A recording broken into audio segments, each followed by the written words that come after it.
നമസ്കാരം, സ്വാഗതം സ്പെഷ്യൽ എഡിഷനിലേക്ക്. തെരഞ്ഞെടുപ്പിൽ ഉണ്ടായ അപ്രതീക്ഷിതമായ തിരിച്ചടിക്ക് ശേഷം RSS നേതാവ് മോഹൻ ഭഗവത് പലപ്പോഴായി നടത്തുന്ന പരാമർശങ്ങൾ നരേന്ദ്രമോദിയെ ഉന്നം വെച്ചാണോ?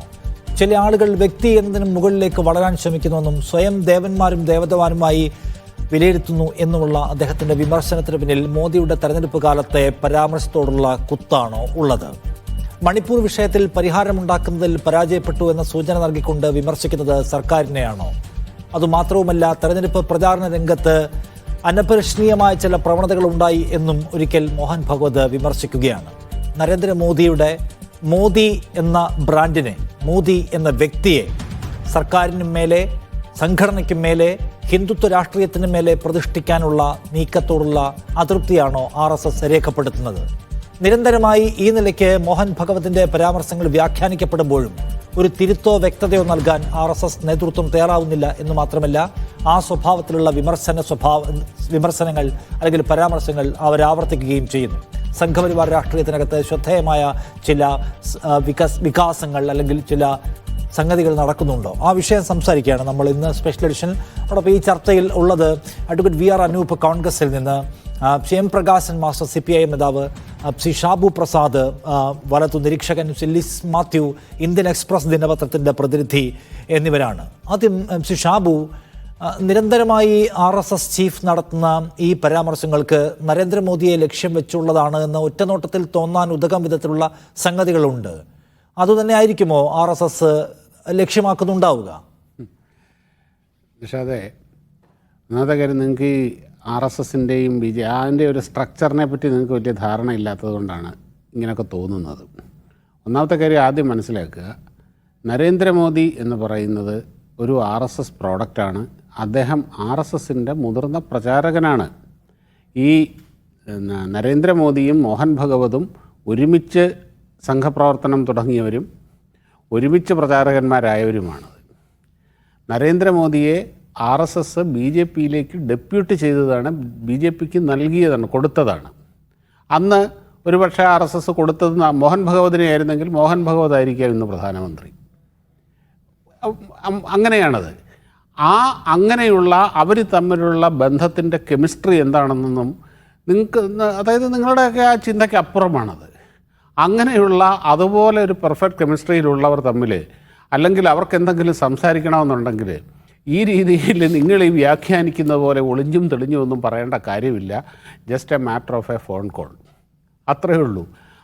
അല്ലാതെ അതാണ് ഞാൻ പറഞ്ഞത്, ആ ബന്ധത്തിൻ്റെ കെമിസ്ട്രി എന്താണെന്നും ആ സംഘപരിവാറിൻ്റെ സംഘടനയുടെ ആ ഒരു സ്ട്രക്ചർ എന്താണെന്നും അറിവില്ലാത്തത് കൊണ്ടാണ് നിങ്ങളീ പറയുന്നത് എന്ന് വിശ്വസിക്കാനാണ് എനിക്കിഷ്ടം. കാര്യം എന്താ പറഞ്ഞു കഴിഞ്ഞാൽ, നമ്മുടെ ഇടയിൽ നമ്മൾ ഈ സാമ്പ്രദായികമായ രീതിയിൽ ധരിച്ചു വച്ചിരിക്കുന്ന ചില സംഘടനാ വ്യാകരണങ്ങളുണ്ട്. അതിൻ്റെ അടിസ്ഥാനത്തിൽ അങ്ങനെ ഉണ്ടായ ഒരു എക്കോസിസ്റ്റമുണ്ട്. അതിൻ്റെ അടിസ്ഥാനത്തിലാണ് നിങ്ങൾ ഈ വിലയിരുത്തലുകളും ഈ നിഗമനങ്ങളും എല്ലാം നടത്തുന്നത്. അല്ല, ഓക്കെ, സമ്മതിക്കാം. RSSനെ കുറിച്ച് എല്ലാവർക്കും വലിയ പിടുത്തമില്ല, മൊത്തത്തിൽ പിടുത്തമില്ല എന്നുള്ള പോയിന്റിനോട് എനിക്കും ചില പോയിന്റിൽ യോജിപ്പാണ്. പക്ഷെ ഞാൻ ചോദിക്കുന്നത്, ശ്രീ ഷാബു, ഇതിനകത്ത് നോക്കൂ, ഇപ്പോൾ കഴിഞ്ഞ ഒരു സീരീസ് ഓഫ് അദ്ദേഹത്തിൻ്റെ പരാമർശങ്ങളുണ്ട്. ഈ പരാമർശങ്ങളെല്ലാം നരേന്ദ്രമോദിയെ ഉന്നം വെക്കുന്നതാണ് എന്ന നിലയ്ക്ക് മാധ്യമങ്ങളിൽ നിരന്തരമായി വിവക്ഷകൾ വരുന്നുണ്ട്, അല്ലെങ്കിൽ ആ നിലയ്ക്കുള്ള വാർത്തകൾ, ലേഖനങ്ങൾ, നിരീക്ഷണങ്ങളൊക്കെ വന്നുകൊണ്ടേയിരിക്കുന്നു. എപ്പോഴെങ്കിലും RSS ചീഫിന് അത് തിരുത്തണം, ഞങ്ങൾ ഉദ്ദേശിക്കാത്തതാണ് മാധ്യമങ്ങൾ വരുന്നത് എന്ന് പറയണമെന്ന് തോന്നുന്നില്ലെന്ന് മാത്രമല്ല, നിരന്തരം അങ്ങനെ വിവക്ഷിക്കാൻ കഴിയും വിധത്തിലുള്ള വളരെ സ്പെസിഫിക് സ്വഭാവമുള്ള സ്റ്റേറ്റ്മെൻറ്റ്സ് അദ്ദേഹം ആവർത്തിക്കുകയും ചെയ്യുകയാണ്. ഇപ്പം നരേന്ദ്രമോദിയാണ് പറഞ്ഞത്, ഞാൻ സാധാരണ നിലയ്ക്കുള്ള ഒരു വ്യക്തിയല്ല, ദൈവ സങ്കല്പത്തിൻ്റെ ഭാഗമായിട്ട് അദ്ദേഹത്തെ സ്വയം അവതരിപ്പിക്കുന്നത് അദ്ദേഹമാണ്. അപ്പോൾ അതിനെ വിമർശിക്കുന്ന സ്വഭാവത്തിലുള്ള ചില ആളുകൾ മനുഷ്യന് മേലെ പോകുന്നു, ദേവതമാരാകാൻ ശ്രമിക്കുന്നു, സൂപ്പർമാനാകാൻ ശ്രമിക്കുന്നു എന്ന് പറയുകയാണ്. നിലവിൽ അങ്ങനെ വിമർശിക്കാൻ കഴിയുന്ന ആരെയാണ്? മോദിയാണ്. ഇതിനു മുമ്പ് മണിപ്പൂർ പരിഹരിക്കുന്നതിൽ നമുക്ക് മുൻഗണനയിൽ പരാജയമുണ്ടായി എന്ന് പറയുന്നു. ചില ആളുകൾ തെറ്റായ കാര്യങ്ങൾ തെരഞ്ഞെടുപ്പിൽ പ്രചരിപ്പിക്കാൻ ശ്രമിച്ചു, ഹിതകരമല്ലാത്ത സംഗതികൾ തെരഞ്ഞെടുപ്പിൽ പറയാൻ ശ്രമിച്ചു. ഇങ്ങനെയൊക്കെ നോക്കുകയാണെങ്കിൽ മോദിയിലേക്ക് കണക്ട് ചെയ്യാൻ കഴിയുന്ന സ്വഭാവം അതിനുണ്ട്. അതെന്തിനാണ് പർപ്പസ്ഫുള്ളി അത് ആവർത്തിക്കുന്നുണ്ടാവുക ഇങ്ങനെ വിവക്ഷിക്കാൻ കഴിയും വിധത്തിൽ? ഒന്ന്, നിങ്ങൾ എപ്പോഴെങ്കിലും RSSൻ്റെ ചീഫ് ഈ മാധ്യമങ്ങളോട്, ഈ നാട്ടിൽ നടക്കുന്ന മാധ്യമങ്ങളുടെ ഈ രീതിയിലുള്ള വ്യാഖ്യാനങ്ങളോട് RSS പ്രതികരിക്കുന്നത് നിങ്ങൾ കണ്ടിട്ടുണ്ടോ? ഇതൊന്നും RSS മൈൻഡ് ചെയ്യാറേ ഇല്ല. അവരെ ഇതൊന്നും നിങ്ങൾ ഈ രീതിയിലുള്ള വ്യാഖ്യാനങ്ങളോ അല്ലെങ്കിൽ ഇങ്ങനെയുള്ള നറേറ്റീവ്സോ ഒന്നും അവരെ സംഘത്തിനെ ബോധർ ചെയ്യുന്ന അതെനിക്ക് മനസ്സിലായി. അപ്പോൾ അത് വിശദീകരിക്കേണ്ട ബാധ്യതയില്ല. സാധാരണ കേരളത്തിലോ ഇന്ത്യയിലെ പൊളിറ്റീഷ്യൻസിനെ പോലെ RSSകാർ വന്ന് വിശദീകരിക്കില്ല എന്നാണ്. പക്ഷേ നിരന്തരം നമുക്ക് ഇങ്ങനെ വിചാരിക്കാൻ കഴിയുന്ന സ്റ്റേറ്റ്മെന്റ്സ് ആവർത്തിക്കുന്നത് എന്തുകൊണ്ടായിരിക്കും? പറയുന്ന കേൾക്കൂ. ഒന്ന് അപ്പോൾ അത് ക്ലിയർ ആയി നിങ്ങൾക്ക്. കാര്യം നിങ്ങളൊന്നും ഒരു മൈൻഡ് ചെയ്യുന്ന പോലും ഇല്ല. നിങ്ങളൊന്നും അവരുടെ ഒരു വിഷയമേ അല്ല. ഇനിയും രണ്ട്, അടുത്തത് എന്തിനാണ് ഇങ്ങനെ പറയുന്നത് എന്നുള്ളത്. എന്തുകൊണ്ട് ഇങ്ങനെ പറയുന്നു? മോഹൻ ഭഗവത് സംസാരിക്കുന്നത്, സർസംഘയിൽ സംസാരിക്കുന്നത് സംഘത്തിലെ പ്രചാരകന്മാരോടും സംഘത്തിലെ ഉത്തരവാദിത്തപ്പെട്ടവരോടുമാണ്. ഒരു യഥാർത്ഥ മാതൃകാ കാര്യകർത്താവ് എങ്ങനെയായിരിക്കണം എന്ന ഒരു ആ കുടുംബത്തിലെ കാരണവരുടെ ഉപദേശം അദ്ദേഹം കൊടുക്കുകയാണ് ചെയ്യുന്നത്. എനിക്ക് മനസ്സിലായി. ഒന്ന് കംപ്ലീറ്റ് ചെയ്യട്ടെ.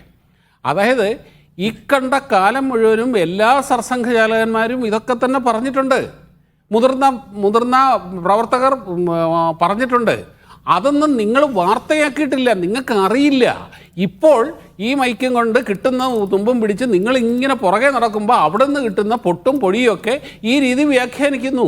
ഈ കഴിഞ്ഞ 100 കൊല്ലക്കാലവും RSSന്റെ എല്ലാ സർസംഘചാലകന്മാരും എല്ലാ മുതിർന്ന പ്രവർത്തകരും അവരുടെ പ്രവർത്തകരെ അഭിസംബോധന ചെയ്യുമ്പോൾ, അവരോട് സംസാരിക്കുമ്പോൾ പറഞ്ഞിട്ടുള്ള അതേ കാര്യങ്ങൾ തന്നെ മോഹൻ ഭഗവത് അറിയാൻ ചോദിക്കുകയാണ്. ഇതൊക്കെ സമ്മതിക്കുന്നു. അല്ല ഷാബു, ഞാൻ ചോദിക്കുന്നത്, ചില ആളുകൾക്ക് അമാനുഷികരാകാൻ, സൂപ്പർ ഹീറോ ആകാൻ, ഭഗവാനൊക്കെ ആകാൻ ആഗ്രഹം എന്ന് ഇപ്പോഴത്തെ ഒരു പൊളിറ്റിക്കൽ കോണ്ടെക്സ്റ്റിൽ വിമർശിക്കുന്നുണ്ടെങ്കിൽ അത് ഭഗവത് ആരെ പറയുന്നതായിരിക്കും?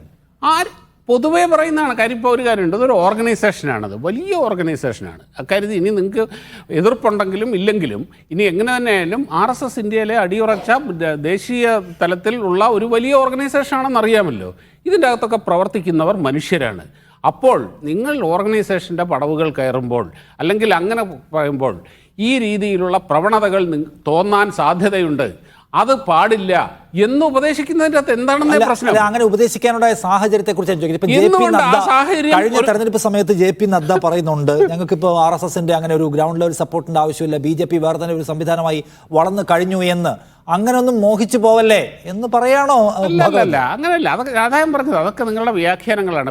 പിന്നെ നരേന്ദ്രമോദി പറഞ്ഞു എന്ന് പറഞ്ഞ ആ ഒരു കാര്യം, ഞാൻ ദൈവമാണ്, ഞാൻ ജൈവികമല്ല, ബയോളജിക്കലല്ല, ദൈവമാണെന്ന് പറഞ്ഞാൽ നിങ്ങൾ അത് നിങ്ങൾക്കത് വ്യാഖ്യാനിക്കാനുള്ള അവകാശത്തെയൊന്നും ഞാൻ ചോദ്യം ചെയ്യുന്നില്ല. എല്ലാ മനുഷ്യരും, ഇപ്പം ഞാനും നിഷാദും ഇവിടെ വയ്ക്കുന്ന ഓരോ മനുഷ്യരും ഈ ഭൂമിയിൽ ജന്മമെടുക്കുന്നത് ഏതെങ്കിലും ദൈവനിയോഗവുമായിട്ടാണ് എന്നാണ് പൊതുവെയുള്ള, അതായത് ഇങ്ങനെയുള്ള കാര്യങ്ങളിൽ വിശ്വസിക്കുന്നവരുടെ ഒരു രീതി. അങ്ങനെ നരേന്ദ്രമോദിയും ഒരു ഈശ്വരൻ എനിക്കൊരു നിയോഗം നൽകിയിട്ടുണ്ട്, ആ നിയോഗമാണ് ഞാൻ ചെയ്യുന്നത് എന്ന് അദ്ദേഹം പറഞ്ഞു. നിഷാദിൻ്റെ ജന്മനിയോഗം നിഷാദ് ചെയ്യുന്നു, ഞാൻ എൻ്റെ നിയോഗം ഞാൻ ചെയ്യുന്നു. നരേന്ദ്രമോദി അദ്ദേഹത്തിൻ്റെ നിയോഗം ചെയ്യുന്നു. അല്ലാതെ അദ്ദേഹം ദൈവമാണെന്നോ ഞാൻ ഭഗവാനാണെന്നോ ഞാൻ ജൈവികം, അതൊക്കെ നിങ്ങളുടെ വ്യാഖ്യാനം, അത് നിങ്ങൾ ഇഷ്ടമുള്ള പോലെ ചെയ്തോളൂ, അത് കുഴപ്പമൊന്നുമില്ല. പക്ഷേ അതിൻ്റെ വാസ്തവം ഇതാണ്. പിന്നെ ഈ പറഞ്ഞ പോലെ ഞാൻ വീണ്ടും അത് ആവർത്തിക്കുകയാണ്, സ്വന്തം പ്രവർത്തകരെ ഒരു സംഘടനയിലെ തലമുതിർന്ന ഏറ്റവും സീനിയറായിട്ടുള്ള ആൾക്കാർ ആ അധികാരസ്ഥാനത്ത് ഇരിക്കുന്നൊരു വ്യക്തി പ്രവർത്തകരെ അഭിസംബോധന ചെയ്യുമ്പോൾ ഒരു മാതൃകാ പ്രവർത്തകൻ എങ്ങനെയായിരിക്കണം, ഒരു മാതൃകാ കാര്യകർത്താവ് എങ്ങനെയായിരിക്കണം എന്ന് പറയുമ്പോൾ ഇങ്ങനെ പലതും പറയും. അത് ഞാൻ പറഞ്ഞ കഴിഞ്ഞ 100 കൊല്ലവും എല്ലാ സർസംഘചാലകന്മാരും മുതിർന്ന കാര്യകർത്താക്കളും പ്രവർത്തകരോട് പറഞ്ഞിട്ടുള്ള അതേ കാര്യങ്ങൾ. അതിനപ്പുറം ഒന്നുമില്ല എന്നാണ്. സംഘം അതിന്റെ പ്രചാരകരോട് സംസാരിക്കുന്നതിനകത്ത് നിന്ന് പൊട്ടും പൊടിയും അടർത്തിയെടുത്ത് മോദിക്കെതിരെ എന്ന വ്യാഖ്യാനം ഉണ്ടാക്കരുത് എന്നാണ് ഷാബുവിന്റെ പോയിന്റ്. അല്ല, ഞാൻ പറഞ്ഞിട്ടില്ല. തീർച്ചയായിട്ടും അത് നിങ്ങളുടെ സ്വാതന്ത്ര്യ അവകാശമാണ്. ശരി. അല്ല, ശ്രീമതി ലിസ് മാത്യു, ഇതിൽ അസാധാരണമായി എന്തെങ്കിലും ഉണ്ടോ മോഹൻ ഭഗവത് നിരന്തരമായി നടത്തുന്ന ഇത്തരം സ്റ്റേറ്റ്മെന്റ്സിനകത്ത്? ഇപ്പോൾ അദ്ദേഹം പറഞ്ഞ ഒരു കാര്യം വളരെ ശരിയാണ്. ഇത് ഇപ്പോഴത്തെ പ്രധാനമന്ത്രി നരേന്ദ്രമോദി RSSന്റെ പാർട്ടായിരുന്നു, അതിൽ നിന്ന് ലോൺഡ് ആയിട്ടുള്ള പാർട്ടിയിലേക്ക് പോയ ആളാണ്. പക്ഷെ നമുക്കറിയാം അദ്ദേഹം 4 പ്രാവശ്യം ഗുജറാത്ത് മുഖ്യമന്ത്രിയും ഇപ്പോൾ 3ാമത്തെ തവണ പ്രധാനമന്ത്രിയും ആയതാണ്. അദ്ദേഹം സൂചിപ്പിച്ച വേറൊരു വാക്കുണ്ട്, അതിന്റെ ഗ്രാമർ, അതിന്റെ മലയാളമാണ് അദ്ദേഹം പറഞ്ഞത്, ഗ്രാമർ. അത് ശരിയാണ്. അവിടെയാണ് പ്രശ്നം. ഈ ഗ്രാമറിൽ ഇപ്പോൾ പഴയ ഗ്രാമർ അല്ല, അല്ലെങ്കിൽ പഴയതുപോലെ ആ റിലേഷൻഷിപ്പ് വർക്ക് ചെയ്യുന്നില്ല എന്നുള്ളതാണ് ഇവിടുത്തെ ഏറ്റവും വലിയ പ്രശ്നം. നമ്മൾ നോക്കുക, മോഹൻ ഭഗവത് ജി ഇതിനു മുമ്പ് എന്നാണ് ഗവൺമെന്റിനെ പറ്റി ഒരു പരസ്യമായിട്ട്, അതായത് മാധ്യമങ്ങൾക്ക് പുറത്തു പോകും അല്ലെങ്കിൽ പുറത്തേക്ക് ലീക്ക് ആവും എന്ന് വെച്ചാൽ ഇതിന്റെ ഇന്റേണൽ മീറ്റിംഗ് നടന്ന ഒരു സംഭവം ആരും ലീക്ക് ചെയ്തതല്ല, ഒരു പ്രസംഗം അദ്ദേഹം ആരോ ഒരു മാധ്യമ പ്രവർത്തകരോ അല്ലെങ്കിൽ അതിൽ പങ്കെടുത്ത ആരുമോ റിപ്പോർട്ട് ചെയ്തതല്ല. ഇത് പബ്ലിക് ആയിട്ടുള്ള ഒരു സ്റ്റേറ്റ്മെന്റ് ആണ്. ഇതിനു മുമ്പ് അദ്ദേഹം പറഞ്ഞത് കോവിഡ് കഴിഞ്ഞിട്ട് അദ്ദേഹം ഒരൊറ്റ ലൈൻ പറഞ്ഞിരുന്നു, അഡ്മിനിസ്ട്രേഷനും സൊസൈറ്റിയും ആദ്യത്തെ വേവ് കഴിഞ്ഞപ്പോൾ അതിനോട് റിയാക്ട് ചെയ്യുന്നതിൽ പരാജയപ്പെട്ടു എന്ന് പറഞ്ഞു. അന്ന് നമ്മള് അത് ഗവൺമെന്റിനെതിരെയുള്ള അതും അന്നും RSS അതിനകത്ത് തിരുത്തിയൊന്നും പറഞ്ഞില്ല. പിന്നീട് അദ്ദേഹം നമുക്കറിയാം ഇലക്ഷൻ കഴിഞ്ഞപ്പോഴേ അരഗൻസിനെ പറ്റി പറഞ്ഞു. അന്ന് അദ്ദേഹം വേറൊരു വാക്യം കൂടി പറഞ്ഞു. അരഗൻസ് ഇപ്പോൾ രാഷ്ട്രീയ നേതാക്കന്മാരെ എല്ലാവരെയും കുറിച്ചാണെന്ന് നമുക്ക് വേണമെങ്കിൽ വ്യാഖ്യാനിക്കാം. പക്ഷെ അന്ന് അദ്ദേഹം പറഞ്ഞത് ഇപ്പോഴത്തെ അഡ്മിനിസ്ട്രേഷൻ മണിപ്പൂരിൽ ഫെയിൽ ചെയ്തതിനെ പറ്റി, പരാജയപ്പെട്ടതിനെ പറ്റി. ഈ പ്രതിപക്ഷമല്ലല്ലോ മണിപ്പൂരിൽ പരാജയപ്പെട്ടത്. മണിപ്പൂരിൽ ഒരു കോൺഗ്രസ് ഗവൺമെന്റോ അല്ലെങ്കിൽ വേറെ ഏതെങ്കിലും പാർട്ടിയുടെ റീജിയണൽ പാർട്ടിയുടെ സർക്കാരോ അല്ലല്ലോ. കേന്ദ്രത്തിലും സംസ്ഥാനത്തിലും ഭരിക്കുന്നത് BJP ആണ്. എന്നിട്ട് പോലും അദ്ദേഹം അവിടെ അഡ്മിനിസ്ട്രേഷൻ അല്ലെങ്കിൽ ഭരണകൂടം പരാജയപ്പെട്ടു എന്ന് പറഞ്ഞു. ആ ഭരണകൂടം ആരാണ്? സ്വാഭാവികമായും BJP ആണ്. നമുക്കറിയാം അദ്ദേഹം പറഞ്ഞത് വളരെ ശരിയാണ്. മോഹൻ ഭഗവത് എന്ന ആളുടെ സപ്പോർട്ട് കൊണ്ടാണ് പ്രധാനമന്ത്രി നരേന്ദ്രമോദി 2013 BJPയുടെ പ്രധാനമന്ത്രി സ്ഥാനാർത്ഥിയായതും അതിനുശേഷം അദ്ദേഹത്തെ അവിടെ ആ പദവിയിൽ അനോയിന്റ് ചെയ്യാൻ അല്ലെങ്കിൽ സെലക്ട് ചെയ്ത് ഇതാക്കാനായിട്ട് മോഹൻ ഭഗവത് ജി എടുത്തിടത്തോളം എഫേർട്ട് വേറൊരു സംഘ നേതാക്കന്മാരും എടുത്തിട്ടില്ല. അത് എല്ലാവർക്കും അറിയാവുന്ന കാര്യമാണ്. പക്ഷേ ഇപ്പോൾ ഈ പറയുന്ന ഈ ഫോൺ കോൾ ഉണ്ടല്ലോ, അദ്ദേഹം സൂചിപ്പിച്ച ആ ഫോൺ കോൾ പോകുന്നില്ല എന്നുള്ളതാണ് പ്രശ്നം. ഈ പ്രശ്നങ്ങൾ സംഘത്തിന്റെ മുമ്പിലുണ്ട്. ഇപ്പൊ മണിപ്പൂരിന്റെ കാര്യം ഒരു വർഷത്തിന് ശേഷമാണ് സംഘം മണിപ്പൂരിനകത്ത് ഒരു പ്രഥമ പരിഗണന നമുക്ക് വേണമെന്ന് സംസാരിക്കുന്നത്. തെരഞ്ഞെടുപ്പിന് ശേഷമാണ് ചില നേതാക്കൾ വ്യക്തിപരമായി ഉയരാൻ ശ്രമിക്കുന്നതിനെ കുറിച്ചുള്ള വിമർശനം പലകുറി ഉന്നയിക്കുന്നത്. സത്യത്തിൽ ഈ വിമർശനം ഉന്നയിക്കണം എന്ന് തോന്നുന്ന ഘടകം എന്താണ്? അതായത് ഈ രാജ്യത്ത് സ്ഥാപിതമാകണമെന്ന് രാഷ്ട്രീയ സ്വയം സേവക സംഘം ആഗ്രഹിക്കുന്ന ഹിന്ദുത്വ ഐഡിയോളജി, അതിന് മേലെ വ്യക്തിയെ പ്രതിഷ്ഠിച്ച് വ്യക്തിയുടെ ബ്രാൻഡ് കച്ചവടം ചെയ്യുന്നു എന്നതാണോ സംഘിനുള്ള പ്രശ്നം? തീർച്ചയായിട്ടും അദ്ദേഹം നമുക്കറിയാം, RSSനെ പറ്റി കുറിച്ചെങ്കിലും അറിയാവുന്നവർക്കറിയാം. ശരിയാണ്, അതൊരു ഐഡിയോളജി അല്ലെങ്കിൽ ഒരു ഹിന്ദുത്വ ഇതുണ്ട്. പക്ഷേ അവർ ഇതുവരെ പറഞ്ഞിരിക്കുന്ന കോൺസ്റ്റിറ്റ്യൂഷന്, ഭരണഘടനയ്ക്ക് പുറത്തു പോയിട്ട് എന്തെങ്കിലും ഐഡിയോളജി എസ്റ്റാബ്ലിഷ് ചെയ്യാനായിട്ട് RSS ഇന്ന് വരെ പറഞ്ഞിട്ടില്ല. RSS വിജയദശമി ദിവസത്തിൽ പ്രകീർത്തിച്ച് പറയുന്ന റിനൗണ്ട് പേഴ്സണാലിറ്റിയിൽ ഒരു വലിയ പ്രയോറിറ്റി ലിസ്റ്റിലുള്ളതാണ് ഡോക്ടർ അംബേദ്കർ. അങ്ങനെയുള്ള RSSനെ പറ്റി കുറച്ചെങ്കിലും അറിയാവുന്ന എല്ലാവർക്കും അറിയാം.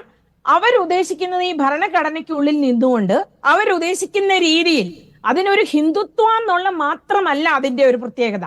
സംഘിന്റെ മെമ്പറായിട്ടുള്ള പ്രധാനമന്ത്രി നരേന്ദ്രമോദി അദ്ദേഹത്തെ പോലെ ആ ഒരു സംഘിന്റെ അല്ലെങ്കിൽ മെമ്പറിനെ പോലെ തന്നെ വർക്ക് ചെയ്യണം, പ്രധാനമന്ത്രി ആവണം എന്ന് സംഘ് ആഗ്രഹിക്കുന്നതിൽ പലരും ഒരു തെറ്റും കാണുന്നില്ല. പിന്നെ ഇപ്പോൾ നമ്മൾ പറഞ്ഞു, ഇപ്പോൾ പ്രധാനമന്ത്രി നരേന്ദ്രമോദി 2014 അധികാരമേറ്റതിന് ശേഷം ഇന്നു വരെയുള്ള പോളിസികളെല്ലാം നോക്കുക. ശരിയാണ്, ഐഡിയോളജിക്കലി കോർ അജണ്ട എന്ന് നമ്മൾ പറയുന്ന പല കാര്യങ്ങളും പ്രധാനമന്ത്രി നരേന്ദ്രമോദിയുടെ ഗവൺമെന്റ് നടപ്പിലാക്കി. പക്ഷേ ഇക്കണോമിക് പോളിസി എന്താണ്? സംഘിന്റെ സ്വദേശി ജാഗരൺ മഞ്ചോ അല്ലെങ്കിൽ BMSO പറയുന്ന എന്തെങ്കിലും കാര്യം പ്രധാനമന്ത്രി നരേന്ദ്രമോദിയുടെ ഗവൺമെന്റ് ഇന്ന് വരെ കഴിഞ്ഞ 10 വർഷത്തിനുള്ളിൽ നടപ്പാക്കിയിട്ടുണ്ടോ? ഇല്ല. അത് അടൽ ബിഹാരി വാജ്പേയിയുടെ കാലത്ത് സ്വദേശി ജാഗരൺ മഞ്ചിനെയും BMSനെയും മറ്റു ആൾക്കാരെയും വിളിച്ചുകൂട്ടി ചർച്ചയെങ്കിലും ഉണ്ടായിരുന്നു. ഇപ്പൊ കഴിഞ്ഞ ദിവസം ഈ തെരഞ്ഞെടുപ്പിന് കഴിഞ്ഞതിന് ശേഷമാണ് ബഡ്ജറ്റിന് മുമ്പ് നിർമ്മല സീതാരാമൻ ഇവരെ എല്ലാം വിളിച്ചുകൂട്ടി ഒരു ചർച്ച നടത്തി. അല്ലാതെ SJMO, സ്വദേശി ജാഗരൺ മഞ്ചോ, BMSO പറയുന്ന എന്ത് കാര്യമാണ് അല്ലെങ്കിൽ സംഘ് ഉദ്ദേശിക്കുന്ന തരത്തിൽ നമുക്കറിയാം. ദീൻദയാൽ ഉപാധ്യായയുടെ ഇത് ഈ ലാസ്റ്റ് അന്ത്യോദയം എന്ന് പറയുന്നതല്ലാതെ ബാക്കി എന്താണ്? കോൺഗ്രസ് ഗവൺമെന്റിന്റെ ഒരു തുടർച്ച മാത്രമാണ്. അതായത് ഈ ആത്മനിർഭർ എന്ന് പറഞ്ഞു, പക്ഷെ ഏത് പോളിസിയാണ് അതിനനുസരിച്ച് സംഘിന് തൃപ്തികരമായിട്ട് അല്ലെങ്കിൽ RSSന്റെ ഒരു ഐഡിയോളജി അനുസരിച്ച് തൃപ്തികരമായിട്ട് അതിന്റെ എല്ലാ കോളമും ടിക്ക് ചെയ്യുന്ന രീതിയിൽ ഈ ഗവൺമെന്റ് നടപ്പാക്കിയത്. അതുകൊണ്ടാണ് ഞാൻ പറഞ്ഞത് ഈ കോർ അജണ്ടകൾ മാറ്റി നിർത്തി. തീർച്ചയായിട്ടും പ്രധാനമന്ത്രി നരേന്ദ്രമോദിയുടെ ഗവൺമെന്റ് ആണ് ഇതുപോലെ സംഘിന്റെ അല്ലെങ്കിൽ അവരുടെ ഐഡിയോളജിയെ ഇത്രയും പ്രൊമോട്ട് ചെയ്തത്. പക്ഷേ അത് മാത്രം പോരല്ലോ, ഇറ്റ്സ് എ കണ്ടിന്യൂയിങ് പ്രോസസ്. അതുകൊണ്ട് കുറച്ച് കാര്യങ്ങൾ നടപ്പാക്കി അല്ലെങ്കിൽ 370 അബ്രോഗേഷൻ നടന്നു അല്ലെങ്കിൽ അതുകൊണ്ട് മാത്രം സംഘ് തൃപ്തിയാകുമോ? അങ്ങനെയുള്ള ഒരു ഓർഗനൈസേഷൻ അല്ലല്ലോ. അപ്പം സംഘപരിവാരത്തിന്റെ തൃപ്തിക്കൊപ്പിച്ച് RSSന്റെ തൃപ്തിക്കൊപ്പിച്ച് പോകുന്നില്ല എന്ന പ്രശ്നം, RSSന്റെ കൈപിടിച്ച് നടക്കുന്ന ഒരു ബാലൻ എന്നതിനപ്പുറത്തേക്ക് നരേന്ദ്രമോദി വളരാൻ ശ്രമിക്കുന്നതിൽ അതൃപ്തി എന്ന വിശകലനം കൂടി ഒരു വശത്ത്. അഡ്വക്കേറ്റ് VR അനൂപ്, നിരന്തരമായി മാധ്യമങ്ങൾക്ക് ഇങ്ങനെ എടുത്തിട്ട് അലക്കാൻ തക്കവണ്ണം RSSന്റെ ഭാഗത്ത് നിന്ന് ഉള്ള സ്റ്റേറ്റ്മെന്റ്സ് വരുന്നത് എന്താ പറയുക, ഒരു യാദൃച്ഛികമാണെന്ന് തോന്നുന്നുണ്ടോ? ഇവിടെ ഷാബു പ്രസാദിനെ പോലെ ഒരാൾ RSSും നരേന്ദ്രമോദിയും തമ്മിൽ ഒരു പ്രശ്നവുമില്ല എന്ന് പറയുമ്പോൾ അദ്ദേഹത്തിൻ്റെ ശുഭാപ്തി വിശ്വാസത്തെ അഭിനന്ദിക്കാതിരിക്കാൻ നിർവാഹമില്ല. അദ്ദേഹം പറയുന്നത് RSSനെ കുറിച്ച് നമുക്കൊരു ചുക്കും അറിയില്ല എന്നുള്ളതാണ്. തീർച്ചയായും RSS നമുക്കൊന്നും അറിയാത്ത രീതിയിൽ നിഗൂഢമായി പ്രവർത്തിക്കുന്നൊരു സംഘടന തന്നെയാണ്. അതൊരു ജനാധിപത്യ രീതിയിൽ, ജനാധിപത്യ ക്രമത്തിൽ സുതാര്യമായി പ്രവർത്തിക്കുന്ന ഒരു സംഘടനാ സംവിധാനമല്ല സംഘപരിവാറിൻ്റേത്. പക്ഷേ RSSനെ കുറിച്ച്, നരേന്ദ്രമോദിയുമായി അതിനുള്ള ബന്ധത്തെക്കുറിച്ച് സമീപകാലത്ത് നമ്മളൊക്കെ മനസ്സിലാക്കിയ ചില കാര്യങ്ങളില്ലേ? ഒരു തിരഞ്ഞെടുപ്പ് സമയത്ത് മൂർധന്യത്തിലാണ് അദ്ദേഹം ഒരു ദൈവാവതാരമായി അവകാശപ്പെട്ടത്. അദ്ദേഹം പറയുന്നത് നമ്മളൊക്കെ ദൈവത്തിൻ്റെ അംശങ്ങളല്ലേ എന്നൊക്കെ പറഞ്ഞ് അതിനെ ലഘൂകരിക്കുകയാണ്. എന്നാൽ യഥാർത്ഥത്തിൽ സംഭവിച്ചത്, നരേന്ദ്രമോദിയുടെ ഒരു അനുയായി പറഞ്ഞത് സാക്ഷാൽ പുരി ജഗന്നാഥൻ, അദ്ദേഹം പോലും നരേന്ദ്രമോദിയുടെ ഭക്തനാണ് എന്നാണ് പറഞ്ഞത്. ഇപ്പോൾ ഷാബു പ്രസാദ് പറയുന്നത് പോലെയല്ല കാര്യങ്ങൾ. സത്യത്തിൽ ഷാബു പ്രസാദിനെ പോലെ ഒരാളോട് ജനാധിപത്യത്തിൽ ദൈവത്തിന് എന്താണ് സ്ഥാനം എന്നൊന്നും ചോദിക്കുന്നതിൽ കാര്യമില്ല. സെക്കുലർ ലിബറൽ മൂല്യങ്ങളെക്കുറിച്ച് അദ്ദേഹത്തോട് സംസാരിക്കുന്നതിൽ അർത്ഥമില്ല. പക്ഷേ അദ്ദേഹത്തിനോട് ഹിരണ്യകശിപുവിനെ കുറിച്ച് അദ്ദേഹത്തിന് അറിയാം എന്ന് തന്നെയാണ് ഞാൻ ധരിക്കുന്നത്. ഹിരണ്യകശിപു, ഇന്ത്യൻ മിത്തോളജിയിലെ, ഹിന്ദു പുരാണങ്ങളിലെ ഹിരണ്യകശിപു പറഞ്ഞത് എന്താ? ഞാനാണ് ദൈവം, കൊട്ടാരത്തിൽ എല്ലാവരും എന്നെ ആരാധിക്കണമെന്ന് പറഞ്ഞ ഹിരണ്യകശിപുവിന് സംഭവിച്ചത് നമ്മൾ കണ്ടതാണ്. അതേ അന്ത്യം വേറെ അക്ഷരാർത്ഥത്തിലല്ല, ജനങ്ങളുടെ വിധിയുടെ കാര്യത്തിൽ ദൈവാവതാരമാണെന്നും എൻ്റെ അവതാര ദൗത്യം എന്ന് പറയുന്നത് ഈ പറയുന്ന 400 സീറ്റുകൾ നേടുകയാണെന്ന് ധരിച്ചു വെച്ച മോദിയെ അങ്ങനെ ഭരണഘടനയെ ഭേദഗതി ചെയ്യാൻ നേരത്തെ RSS നേരത്തെ പറഞ്ഞ നിരീക്ഷക RSSനോട് വലിയ തോതിൽ അംബേദ്കറിനോട് ആദരവുണ്ടെന്നും പറഞ്ഞതിനോടൊന്നും ഞാൻ യോജിക്കുന്നില്ല. അതൊക്കെ കേവലം ഉപരിപ്ലവമാണെന്നും RSSന്റെ ഐഡിയോളജി എന്ന് പറയുന്നത് ഹിന്ദു രാഷ്ട്ര നിർമ്മിതിയാണെന്നും അംബേദ്കർ പ്രതിനിധാനം ചെയ്യുന്ന ഭരണഘടനാ മൂല്യങ്ങളുടെ മണ്ഡലത്തിന് എതിർ വിപരീതമാണെന്ന് നമുക്കറിയാം. പക്ഷേ ഇവിടെ മനസ്സിലാക്കേണ്ട ഒരു കാര്യം, ഇവിടെ രാഹുൽ ഗാന്ധി തെരഞ്ഞെടുപ്പിന്റെ സമയത്ത് പറഞ്ഞു നമ്മളൊക്കെ ജൈവികമായി ബയോളജിക്കലായി ജനിച്ച ആളുകളാണ്, പക്ഷെ ഒരാൾ ദൈവമാണെന്ന് അവകാശപ്പെടുന്നു. അങ്ങനെ ദൈവമാണെന്ന് അവകാശപ്പെട്ട ഒരാൾക്ക് അങ്ങനെ ഒരു സ്വയം പ്രഖ്യാപിത ദൈവത്തിന്റെ പതനമാണ് ഈ ലോക്സഭാ തെരഞ്ഞെടുപ്പിൽ കണ്ടത്. RSS അത് മനസ്സിലാക്കി സത്യത്തിൽ ആ ട്രെൻഡിന്റെ കൂടെ നിൽക്കാൻ RSS ആഗ്രഹിക്കുകയാണ്. RSSനെ സംബന്ധിച്ച് നരേന്ദ്രമോദിയുമായി എന്തെങ്കിലും തരത്തിൽ പ്രത്യയശാസ്ത്രപരമായി പ്രശ്നമുണ്ടെന്ന് നമ്മൾ കരുതുന്നില്ല. ചരിത്രം നമുക്കറിയാം. ഗോവയിൽ ചേർന്ന BJPയുടെ ദേശീയ നിർവാഹക സമിതി യോഗത്തിൽ വാജ്പേയി അടക്കമുള്ള ആളുകൾ നരേന്ദ്രമോദിയെ കൈയൊഴിയുമ്പോൾ, ഗുജറാത്ത് മുഖ്യമന്ത്രിയായിരുന്ന നരേന്ദ്രമോദിയെ ഉപേക്ഷിക്കുമ്പോൾ അന്ന് RSS ആണല്ലോ രക്ഷക സ്ഥാനത്ത് അവതരിച്ചത്. അന്ന് RSSനെ സംബന്ധിച്ച് നരേന്ദ്രമോദിയെ പോലൊരാൾ അനിവാര്യനായിരുന്നു. അതേ RSS ഇന്ന് മണിപ്പൂരിനെ കുറിച്ചൊക്കെ പറയുന്നത് ഏതെങ്കിലും തരത്തിലുള്ള ആത്മാർത്ഥത കൊണ്ടാണ് എന്ന് നമ്മൾ കരുതുന്നില്ല. മറിച്ച് ഇതൊരു അധികാര താല്പര്യങ്ങളുടെ വടംവലിയുടെ പ്രശ്നമാണ്. നരേന്ദ്രമോദി ഒരു ദൈവമാകാൻ ശ്രമിക്കുന്നു. RSS അത് അനുവദിക്കാൻ RSSനെ സംബന്ധിച്ച് കഴിയില്ല. RSSനെ സംബന്ധിച്ച് അവരുടെ പ്രത്യയശാസ്ത്രമാണ് ദൈവം. രണ്ട് ദൈവങ്ങൾ തമ്മിലുള്ളൊരു പോരാട്ടമാണ്. പക്ഷെ സാധാരണക്കാരെ സംബന്ധിച്ച്, ഇന്ത്യയിലെ സാധാരണ ജനങ്ങളെ സംബന്ധിച്ച് RSSന്റെ പ്രത്യയശാസ്ത്രമോ നരേന്ദ്രമോദിയുടെ ആൾദൈവ പരിവേഷമോ ഇന്ത്യയുടെ സാധാരണ ജനങ്ങൾക്ക് ഗുണകരമല്ല എന്നറിയാം. അത് നമ്മൾ അനുഭവത്തിൽ നിന്ന് മനസ്സിലാക്കിയതാണ്. സംഘടനയെക്കാളും മേലെ പോകുന്നതിനുള്ള പ്രശ്നം RSS അവതരിപ്പിക്കുകയാണെന്നാണ് Shri M. Prakashan master CPI നേതാവ്. ശ്രീ M. പ്രകാശൻ, നോക്കൂ, RSS സ്വപ്നം കാണുന്ന ഹിന്ദുത്വ രാഷ്ട്രീയത്തെ അതിന്റെ സകല പ്രതാപത്തിലും ഇന്ത്യയിൽ അവതരിപ്പിക്കുകയും തുടർച്ചയായി അധികാരം സമാഹരിക്കുകയും ചെയ്ത നേതാവ് ആരാണെന്ന് ചോദിച്ചാൽ, ബ്രാൻഡ് ഏതാണെന്ന് ചോദിച്ചാൽ അത് മോദിയാണ്. മോദിയാണത് സാധ്യമാക്കിയത് അതിന്റെ പ്രായോഗിക രാഷ്ട്രീയത്തിൽ. ആ മോദിയെ ദുർബലപ്പെടുത്തുക എന്ന ഒരു സമീപനം അറിഞ്ഞുകൊണ്ട് RSS എടുക്കുമോ? അത് നന്നാകുമോ? അതുകൊണ്ട് മോദിക്കെതിരെ RSS ഇറങ്ങിത്തിരിച്ചിരിക്കുകയാണ് എന്നൊക്കെ കാണുന്നതിൽ എന്തുമാത്രം ശരിയുണ്ടാവും? രാഷ്ട്രീയ സ്വയംസേവക് സംഘ് വളരെ വ്യക്തമായ കാഴ്ചപ്പാടോടെ ഇന്ത്യയിൽ ഹിന്ദുരാഷ്ട്രം സ്ഥാപിക്കുന്നതിന് വേണ്ടി യത്നിക്കുന്ന ഒരു വർഗീയ സംഘടനയാണ്.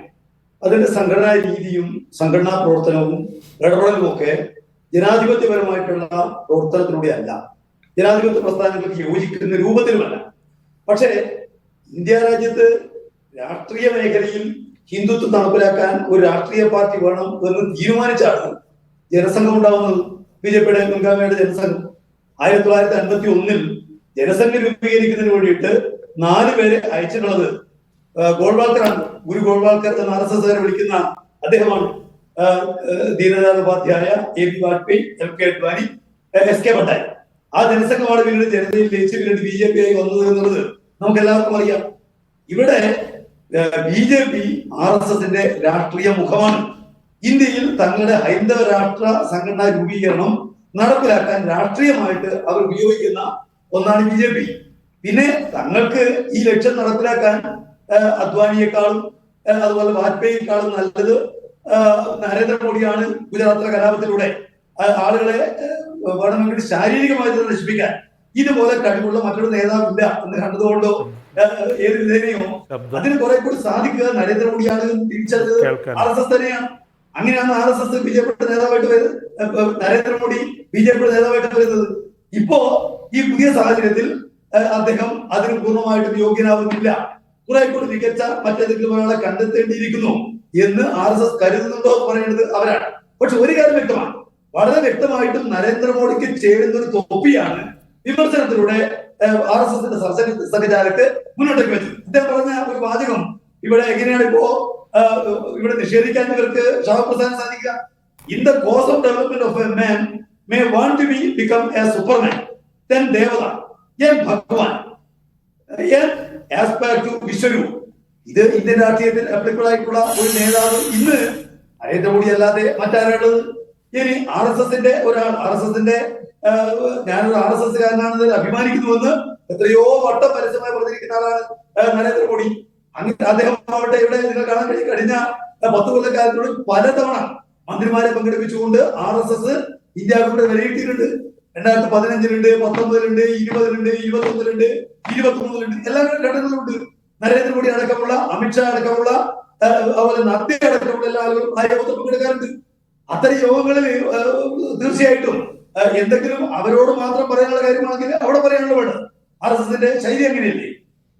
RSS പരസ്യമാണ് പറയുന്നതാ ഞങ്ങൾ BJPയെ നിയന്ത്രിക്കുന്നില്ല, നയിക്കുന്നില്ല.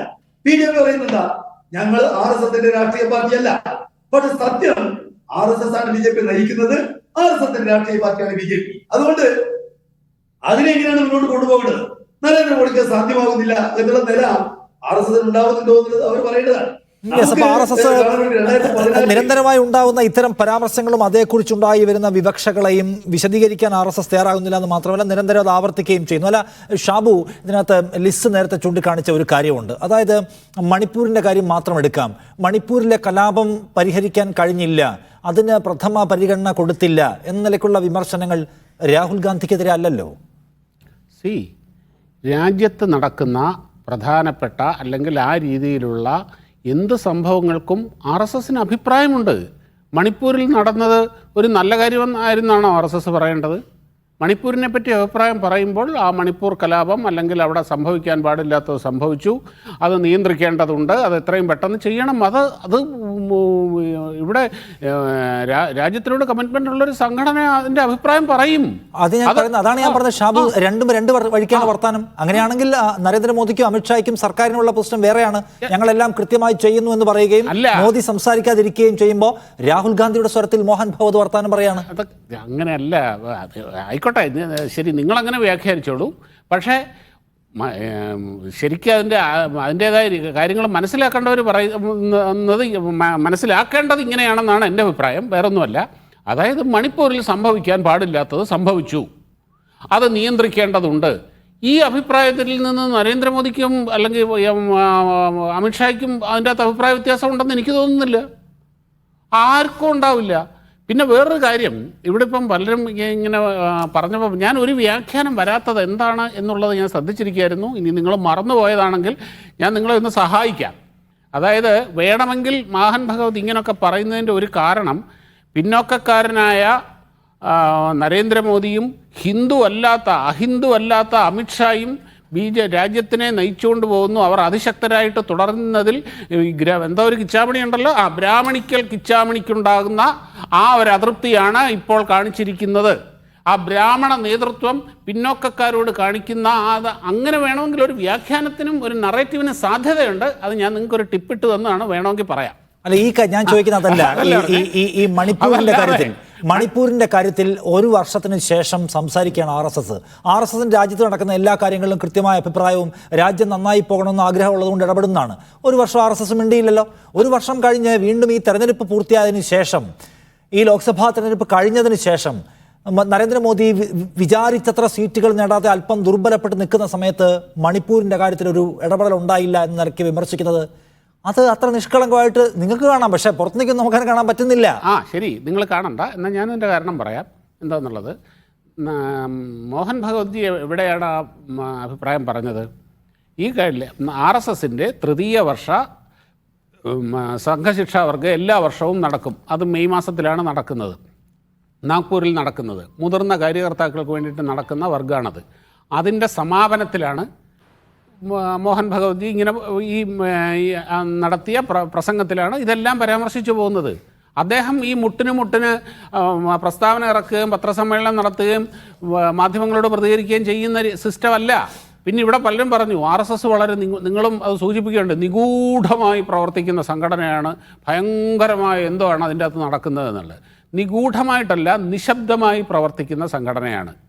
RSSൻ്റെ ഓഫീസുകൾ എന്ന് പറയുന്നത് പബ്ലിക്കായിട്ടാണ്. ഈ രാജ്യത്തെ എല്ലാ നിയമങ്ങളും അനുസരിച്ച് കോർപ്പറേഷനുകളിൽ നിന്നും സർക്കാരിൽ നിന്നും ലൈസൻസും ഇലക്ട്രിസിറ്റി കണക്ഷനും ഒക്കെ എടുത്ത് പ്രവർത്തിക്കുന്നതാണ്. ഈ കോഴിക്കോട്ടുമുണ്ട്. അത് എപ്പോഴും പകൽ മുഴുവൻ തുറന്നു കിടക്കുകയാണ്. ഏത് സമയത്തും നിങ്ങൾക്ക് അവിടെ ചെല്ലാൻ ചായയുടെ സമയം. ബഹളം വെച്ചും അല്ല RSSന്റെ ഭരണഘടന അവൈലബിൾ ആണോ? നമുക്ക് പബ്ലിക്കിന് അവൈലബിൾ ആണ്. അതെല്ലോ, ഞാൻ തരാം നിങ്ങൾക്ക്. നിങ്ങൾ ഇവിടെ വന്ന് ചാലപ്പുറത്ത് നാളെ ഞാൻ തരാം. ഓക്കെ. വേറെ RSSന് മെമ്പർഷിപ്പ് ഉണ്ടോ? ഏത് RSSന് എങ്ങനെ ഈ രസീത് എഴുതി കൊടുത്ത മെമ്പർഷിപ്പ് അതാണോ നിങ്ങൾ ഉദ്ദേശിക്കുന്നത്? അങ്ങനെയല്ല, മെമ്പർഷിപ്പിന്റെ എന്തെങ്കിലും ഡേറ്റയോ ബുക്കോ എന്തെങ്കിലും ഉണ്ടോ? ഉണ്ടല്ലോ. ആരൊക്കെ RSS മെമ്പേഴ്സ് ആണെന്ന് ഉണ്ട്, കൃത്യമായ ഡേറ്റ ഉണ്ട്. അല്ല, അതെന്താണ് ഈ രസീത് എഴുതി കൊടുക്കാത്ത, മെമ്പർഷിപ്പ് കയ്യിൽ കൊടുക്കാത്ത പിന്നെ മെമ്പർഷിപ്പ്? അതെങ്ങനെ വേണമെന്ന് അവരല്ലേ തീരുമാനിക്കുന്നത്. സംഘടനയാണ്. RSSന്റെ മെമ്പേഴ്സ് ആരാണ്, RSSന്റെ സ്വയം സേവകർ ആരാണ്, എങ്ങനെയാണ് ലിസ്റ്റ്, അങ്ങനെയുള്ള കാര്യങ്ങളെല്ലാം ഭദ്രമായിട്ട് ഞാൻ ചോദിക്കുന്നതല്ല ഷാബു, RSSന്റെ മെമ്പേഴ്സ് ആരാണ് ആരല്ല എന്ന് RSSനെ പറയാൻ പറ്റൂ? അത് RSSന് പറയാം. അതായത് നമുക്കൊരു കാര്യം അറിയാൻ പറ്റില്ല. RSS അല്ല, ഞാൻ ചോദിക്കുന്ന ഒരു RSS പ്രവർത്തകൻ ക്രൈമിൽ പിടിക്കപ്പെട്ടാൽ കാര്യം RSSന്റെ മെമ്പേഴ്സും RSSന്റെ പ്രവർത്തനങ്ങളും എന്തിനാണ് നിങ്ങൾ അറിയുന്നത്? ഞാൻ ചോദിക്കുന്നത് അതല്ല. ഒരു RSS പ്രവർത്തകൻ ഒരു ക്രൈമിൽ പിടിക്കപ്പെട്ടാൽ അയാൾ RSS അല്ലാന്ന് RSSന് കൂളായി പറയാൻ പറ്റും, കാരണം ഒരു രേഖയില്ല. അങ്ങനെ എവിടെയെങ്കിലും പറഞ്ഞിട്ടുണ്ടോ? അല്ലാത്തവരെ മാത്രമേ പറഞ്ഞിട്ടുള്ളൂ. അല്ല, ശരിക്കും അല്ല എങ്കിൽ മാത്രമേ പറഞ്ഞിട്ടുള്ളൂ. ആണെങ്കിൽ അതിനെ ടേക്ക് കെയർ ചെയ്യുകയും ചെയ്തിട്ടുണ്ട്. അല്ലാതെ ഇപ്പൊ ഇവിടെ RSSന് മെമ്പർഷിപ്പ് ഇല്ല. ആരെ? RSSന് മെമ്പർഷിപ്പ് ഇല്ല. ആഹാ, അത് ശരി. ഞാൻ മനസ്സിലാക്കുന്നത് അങ്ങനെ. നിങ്ങളുടെ മനസ്സിലാക്കിയിരിക്കുന്നെങ്കിൽ അത് നിങ്ങളുടെ ബാക്കി രാജ്യത്തെ എല്ലാ സംഘടനയ്ക്കും മെമ്പർഷിപ്പ് ഏർപ്പാടുണ്ട്. ഈ രാജ്യത്തെ ഭരണഘടന അനുസരിച്ച് ഒരു സംഘടന എങ്ങനെ പ്രവർത്തിക്കണം എന്ന്, രജിസ്ട്രേഡ് സംഘടനകൾ എങ്ങനെ പ്രവർത്തിക്കണം എന്നുള്ളതിന്റെ മാർഗനിർദ്ദേശം അനുസരിച്ച് തന്നെയാണ് RSS പ്രവർത്തിക്കുന്നത്. അല്ലാതെ ഈ രാജ്യത്തെ ഒരു സംഘടനയ്ക്ക് പ്രവർത്തിക്കാൻ കഴിയില്ല. എങ്ങനെ നിങ്ങളുടെ നിരോധനം നീക്കിയപ്പോൾ ആരാ നിങ്ങളോട് ഭരണഘടന ഉണ്ടാക്കി മര്യാദയ്ക്ക് പ്രവർത്തിക്കണം എന്ന് പറഞ്ഞത് ആരാണ്? പറയുന്ന കേൾക്കൂ. നിങ്ങൾ ഈ രാജ്യത്തിന്റെ സിസ്റ്റത്തെ കുറിച്ച് പറയുമ്പോൾ നിരോധനം നീക്കാൻ ഭരണഘടന ഉണ്ടാക്കി മെമ്പർഷിപ്പ് വെച്ച് വൃത്തിയായി പ്രവർത്തിക്കണം എന്ന് പറഞ്ഞത് ആരാണ്? പറയുന്നത് കേൾക്കൂ. എന്ന് ആര് പറഞ്ഞിട്ടാണ് ഭരണഘടന ആദ്യം എഴുതി ഉണ്ടാക്കി? ഞാൻ പറയാം കംപ്ലീറ്റ്. 1949 നിങ്ങൾ ഈ പറയുന്ന സംഭവം നടക്കുന്നത്. അന്ന് ഈ രാജ്യത്ത് എത്ര സംഘടനകൾക്ക് ഭരണഘടനയുണ്ട്? ഈ രാജ്യത്തിന് തന്നെ ഭരണഘടന ഇല്ല നിഷാദേ എന്ന് 1949 ഈ രാജ്യത്തിന് തന്നെ അന്ന് ഭരണഘടന ഇല്ല. അപ്പോൾ അങ്ങനെ പ്രവർത്തിക്കുകയാണ്, ആ കാലമാണത്. അപ്പോൾ ഭരണഘടന വേണമെന്ന് പറഞ്ഞു. ഓ ആയിക്കോട്ടെ, ഭരണഘടന ഉണ്ടാക്കി. RSS എന്ന് പ്രവർത്തിക്കാൻ തുടങ്ങിയ സംഘടനയാണ്. RSS 1925 പ്രവർത്തിക്കാൻ തുടങ്ങിയ സംഘടനയാണ്. എന്നിട്ട് 47 ചോദിക്കുമ്പോൾ ഭരണഘടനയില്ല. കാര്യം ആ സിസ്റ്റമാറ്റിക് ആയിട്ടുള്ള അങ്ങനെയുള്ള ഒരു രീതികളൊന്നും ആ കാലഘട്ടത്തിൽ ഇല്ല. എത്ര സംഘടനകൾക്കുണ്ട് ഭരണഘടന? അന്ന് ഉണ്ടായിരുന്നു. നിങ്ങൾക്ക് അറിയാമോ കോൺഗ്രസിന് ഭരണഘടന ഉണ്ടായിരുന്നോ? ഭരണഘടനയുണ്ടോ? എത്ര സംഘടനകൾക്ക് അന്ന് ആ 40കളിൽ എഴുതപ്പെട്ട ഭരണഘടനയുണ്ട്? രാജ്യത്തിന് ഭരണഘടന ഇല്ലപ്പാ. ഈ രാജ്യത്തിന് ഭരണഘടന ഇല്ല. 47 സ്വാതന്ത്ര്യം നേടിയ രാജ്യത്തിന് നിങ്ങൾ 25 തുടങ്ങിയതല്ലേ?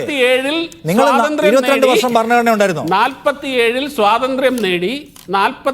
സ്വാതന്ത്ര്യം നേടിയ രാജ്യത്തിന് പ്രധാനമന്ത്രിയും മന്ത്രിസഭയും ഒക്കെയുള്ള ഈ രാജ്യത്തിന് 49 ഭരണഘടന ഇല്ല. അപ്പോഴാണ് നിങ്ങൾ ഈ പറയുന്നത്. നിങ്ങൾ 25 തുടങ്ങിയാണ് ഞാൻ പറഞ്ഞത്. ശരി, അല്ല അതിനകത്ത് ഞാൻ വരാം. ഇതിനകത്ത് അനൂപിലേക്ക് വരാം. അതിനു മുമ്പ് ശ്രീമതി ലിസ് നോക്കൂ, ഒരു കാര്യം കൂടെ ഒന്ന് പറഞ്ഞോട്ടെ. പിന്നെ ഇവിടെ പല പ്രാവശ്യം പല ചർച്ചകളിൽ ഞാൻ പറഞ്ഞിട്ടുള്ള കാര്യമാണ്, ഇവിടെയും ആവർത്തിച്ചു. RSS ഇവിടെ ഈ ഹിന്ദുരാഷ്ട്രം ഉണ്ടാക്കാൻ പോകുന്നു. RSSന് ഹിന്ദുരാഷ്ട്രം ഉണ്ടാക്കുക എന്ന ഉദ്ദേശമില്ല. കാരണം RSSൻ്റെ നിലപാട് ഇത് ഹിന്ദുരാഷ്ട്രം ഉണ്ടാക്കുക എന്നുള്ളതല്ല. RSSൻ്റെ നിലപാട് ഇത് ഹിന്ദുരാഷ്ട്രമാണ് എന്നുള്ളതാണ്. ഒറ്റ കാര്യം കൂടെ പറഞ്ഞ് അവസാനിപ്പിക്കുക. പിന്നെ ഇത് RSSൻ്റെ ശതാബ്ദി വർഷമാണ്, 100 വർഷം തികയുന്ന സമയമാണ്. RSS വളരെ തിരക്കിലാണ്. അതിൻ്റെ ആഘോഷങ്ങളും കാര്യങ്ങളും അതിനു വേണ്ടിയിട്ട് പ്രവർത്തകരുമായിട്ട് നിരന്തര സമ്പർക്കങ്ങളും അതിൻ്റെ ആ പ്രവർത്തനത്തിൻ്റെ ആ ഒരു ഗ്രാവിറ്റി വളരെ കൂട്ടുകയാണ്. ആ സമയത്ത് ഇൻ്ററാക്ഷൻസ് കൂടും, പ്രതികരണങ്ങൾ വരും. നിങ്ങൾക്ക് ഈ പറഞ്ഞ പോലെ തോണ്ടിയെടുക്കാൻ പറ്റിയ പലതും ഇനിയും കിട്ടും. അത്രയേ ഉള്ളൂ. അല്ല, RSS ഇപ്പോൾ നിലവിൽ ഇതൊരു ഹിന്ദു രാഷ്ട്രമാണെന്നുണ്ടെങ്കിൽ, മീൻസ് ഈ രാഷ്ട്രത്തിൽ തൃപ്തികരമാണെങ്കിൽ എന്നാണ് ഈ ഭഗവത്ധ്വജം മാറ്റി അവർ ട്രൈ കളർ പൊക്കാൻ തുടങ്ങിയത്? ഏത് ഈ ദേശീയ പതാക ഉയർത്താൻ തുടങ്ങിയത്? ഞാൻ ചോദിക്കുന്നത് ഈ സ്വാതന്ത്ര്യദിനത്തിൽ ഈ ദേശീയ പതാക ഉയർത്താമെന്ന് ഏത് വർഷം? ആർക്കും ഫ്ലാഗ് ഉപയോഗിക്കാം എന്നുള്ള ഫ്ലാഗ് കോഡ് എപ്പോഴാണ് മാറിയത്? 2001 ഫ്ലാഗ് കോഡ്, നാഷണൽ ഫ്ലാഗിന്റെ ഫ്ലാഗ് കോഡ് മാറിയപ്പോൾ മുതൽ RSS അത് ചെയ്തിട്ടുണ്ട്. CPM പാർട്ടി ഓഫീസിൽ ഉയർത്തിയിട്ടുണ്ടോ ഇന്ന് വരെ? ഈ നിമിഷം വരെ ഫ്ലാഗ് കോഡ് മാറിയ, അല്ലാതെ ആർക്കും എടുത്ത് ഉപയോഗിക്കാൻ പറ്റുന്ന സാധനം അല്ലായിരുന്നു ഈ നാഷണൽ ഫ്ലാഗ് എന്ന് പറയുന്ന സാധനം. ഉയർത്താത്തപ്പോ ബാക്കി പലരും ഇവിടെ ഉയർത്തിയിട്ടുണ്ട്. അതായത് CPMന്റെ ആദ്യത്തെ രക്തസാക്ഷിയെ ഭാഗമായിട്ടല്ല എന്റെ ചോദ്യം. ശരി, അല്ല ശ്രീമതി ബ്ലിസ്, ഇതിനകത്ത് RSSനെ സംബന്ധിച്ച് നരേന്ദ്രമോദിയെ ദുർബലപ്പെടുത്തുക, ഇത്തരം പബ്ലിക്കായ സ്റ്റേറ്റ്മെന്റിലൂടെ നരേന്ദ്രമോദിയെ ദുർബലപ്പെടുത്തുക, അത് 2025 അവർ 100ാം വർഷത്തിലേക്ക് പോകാൻ പോവുകയാണ്. അവരെ സംബന്ധിച്ച് നരേന്ദ്രമോദിയുടെ ആരുടെ നേതൃത്വത്തിൽ ഒരു ഹിന്ദുത്വ ഐഡിയോളജിയെ റെപ്രസെൻ്റ് ചെയ്യുന്ന ഒരു ഭരണകൂടം രാജ്യത്തുണ്ടാവുക എന്നുള്ള ആഗ്രഹമുണ്ട്. അങ്ങനെ ഇരിക്കെ അവർ മോദിയുടെ ഒരു പ്രഭ കെടുത്താനുള്ള ഇറങ്ങിത്തിരിക്കലിലേക്കൊക്കെ RSS പോകുമോ? അവിടെയാണ് നമ്മൾ അതിനെ വേർതിരിച്ച് കാണേണ്ടത്. RSS എന്ന് പറയുന്നത് ഒരു വ്യക്തിയിൽ ഇതായിട്ടുള്ള, അല്ലെങ്കിൽ ഒരു വ്യക്തി എന്താണ് പറയുക, പേഴ്സണാലിറ്റി ഓറിയന്റഡ് ആയിട്ടുള്ള ഒരു പൊളിറ്റിക്സിലോ ഒരു സംഘടനയിലോ വിശ്വസിക്കുന്ന ഒരു ഗ്രൂപ്പ് അല്ല RSS. BJP ലെഡ് ഗവൺമെന്റ് എന്നുള്ളതിനേക്കാൾ കൂടുതൽ ഇപ്പം മോദി ഗവൺമെന്റ് എന്നുള്ള ഒരു ഇതാണ് കഴിഞ്ഞ കുറെ നാളുകളായിട്ട് BJP തന്നെ പ്രൊജക്ട് ചെയ്യുന്നത്. നമുക്കറിയാം, ഇപ്പോൾ ഇന്ത്യയിൽ BJP തന്നെ അവകാശപ്പെടുന്നത് ലോകത്തിലെ ഏറ്റവും വലിയ പൊളിറ്റിക്കൽ പാർട്ടി എന്നുള്ളതാണ്. എന്നിട്ട് ആ പാർട്ടിയിൽ പോലും കഴിഞ്ഞ തെരഞ്ഞെടുപ്പിന് നമ്മൾ ആരെങ്കിലും കണ്ടോ BJP ആസ് ആൻ ഓർഗനൈസേഷൻ BJPയുടെ എന്തെങ്കിലും കാര്യത്തിൽ ഒരു ഹൈലൈറ്റ് കിട്ടുന്നത്? അത് BJP മോദി എന്ന വ്യക്തിയെ പ്രൊമോട്ട് ചെയ്യാനായിട്ടുള്ള, അല്ലെങ്കിൽ മോദിയെ മൂന്നാമതും പ്രധാനമന്ത്രിയാക്കാനുള്ള ശ്രമങ്ങളുടെ ഭാഗം മാത്രമായിട്ട്, അതിനുള്ള ഒരു മെഷീനറി മാത്രമായിട്ടാണ് BJP അധപതിച്ചു, അല്ലെങ്കിൽ BJP അങ്ങനെ പ്രവർത്തിച്ചു. അതാണ് ഒരു പ്രധാന പ്രശ്നം. രണ്ടാമത്തെ കാര്യം, RSS നമ്മൾ അവരുടെ ഏത് ലിറ്ററേച്ചർ വായിച്ചാലും നമുക്കറിയാം, ഒരു ഓൾട്ടർനേറ്റീവ് പോളിസിയെ പറ്റി അവരെപ്പോഴും സംസാരിക്കുന്നുണ്ട്. പക്ഷെ പ്രധാനമന്ത്രി നരേന്ദ്രമോദി, ഞാൻ നേരത്തെ പറഞ്ഞു, അവരെ സംബന്ധിച്ചിടത്ത് ബ്രാൻഡ് ഇത് വളരെ പ്രധാനപ്പെട്ടതായിരുന്നു. പക്ഷെ അതിലപ്പുറം പാർട്ടി വളർത്താനായിട്ട് അതായത് RSSനെ വിട്ട് പാർട്ടി വളർത്തുക എന്നുള്ള ഒരു ഇതിലേക്കാണ് 2014 മുതൽ പ്രധാനമന്ത്രി നരേന്ദ്രമോദിയും പാർട്ടിയുടെ അന്നത്തെ പ്രസിഡന്റ് ആയിരുന്ന അമിത്ഷാ അടക്കമുള്ള ഈ നമ്മൾ പറയുന്ന മോദി ഷാ ഡുവോ എന്ന് പറയുന്ന അവര് പ്രവർത്തിച്ചുകൊണ്ടിരുന്നത്. അതായത് ഈ മീഡിയ വണ്ണിന് തന്നെ കേരളത്തിലെ ഒരു പ്രമുഖ BJP നേതാവ് ഒരു അഭിമുഖത്തിൽ പറഞ്ഞത് ഞാൻ വായിച്ചു ഓർക്കുന്നു. കോൺഗ്രസ് മുക്ത് ഭാരതം ഉണ്ടാക്കാനുള്ള ശ്രമമാണ് ഇത്രയും നടന്നത്. പക്ഷെ ഇപ്പോൾ കോൺഗ്രസ് മുക്ത് BJP ആക്കാനുള്ള ശ്രമത്തിലേക്ക് നമ്മൾ പോകേണ്ടി വരും എന്ന് ഒരു അഭിമുഖത്തിൽ പറഞ്ഞിട്ടുണ്ടായിരുന്നു. അപ്പൊ ഞാൻ പറയുന്ന അതാണ് ഇപ്പോൾ ഏറ്റവും പ്രധാന വിഷയം. ഇപ്പം RSS നമുക്കറിയാം, ഒരു RSS ബാക്ക്ഗ്രൗണ്ടിൽ നിന്നുള്ള ആൾക്കാർ BJPയിൽ വന്ന് അതിനെ അതൊരു പൊളിറ്റിക്കൽ പാർട്ടി, ഒരു political wing of the RSS ആയിട്ടാണ് BJP നേരത്തെ അറിയപ്പെട്ടുകൊണ്ടിരുന്നത്. പക്ഷേ കഴിഞ്ഞ കുറെ നാളുകളായി BJPയുടെ ഗ്രൗണ്ട് മുതൽ സെൻട്രൽ വരെ, കേന്ദ്രത്തിൽ വരെ BJPയുടെ വർക്കേഴ്സ്, BJPയുടെ നെറ്റ്വർക്ക്, BJPയുടെ